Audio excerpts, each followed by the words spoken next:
The following video is a guide with regards to navigating in the vicinity of the ferry. Safely tacking away. Sailing boats to take positive early actions, tack away, if on a converging path with the ferry passage. The ferry captain can't assume that the dinghies are going to tack and not cross path. In this video, you can see that the first and the third dinghy tacked early, whilst the second dinghy continued for a while across the path of the ferry before tacking. In this instance, they could have also capsized or got into trouble in front of the ferry.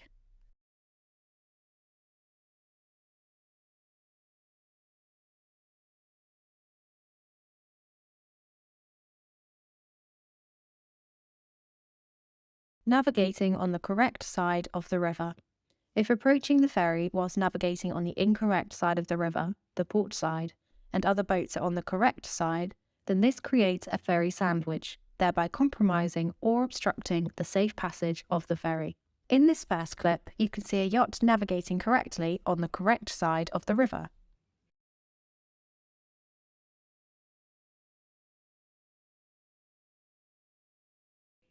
This second clip shows that a rib is on the wrong side of the river and a motor vessel is on the correct side of the river.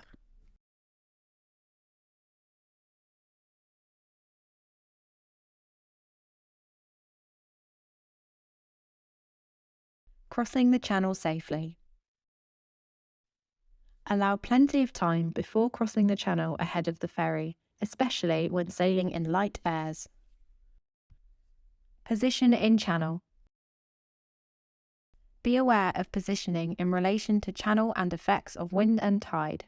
During organised events, safety boats must ensure that they do not drift too much into the main channel in a southerly or westerly breeze, as this could force the outbound ferry onto the wrong side of the channel and lee shore.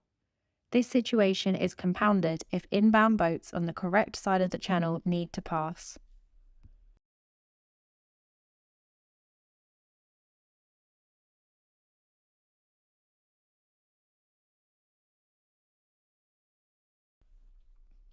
Sailing in groups.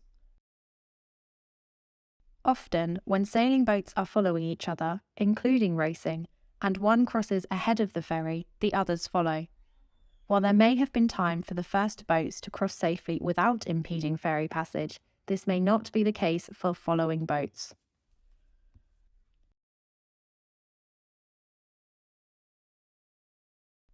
Safe distance behind the ferry. If boats are too close to the stern of the ferry, the bridge crew will not be able to see them because of the blind spot caused by the prow. As a rule of thumb, if you can't see the bridge crew, they can't see you.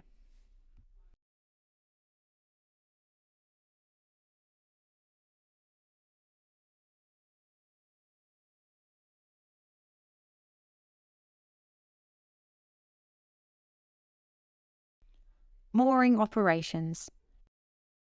Be aware that the vessel will be thrusting into the berth during mooring and unmooring. This can take considerably longer when mooring with an easterly offshore breeze, as extra lines may be deployed before stopping engines. All bad behaviour in this video has been staged. Thank you to the Lymington Harbour Commissioners, Lymington Town Sailing Club and the Royal Lymington Yacht Club for their assistance.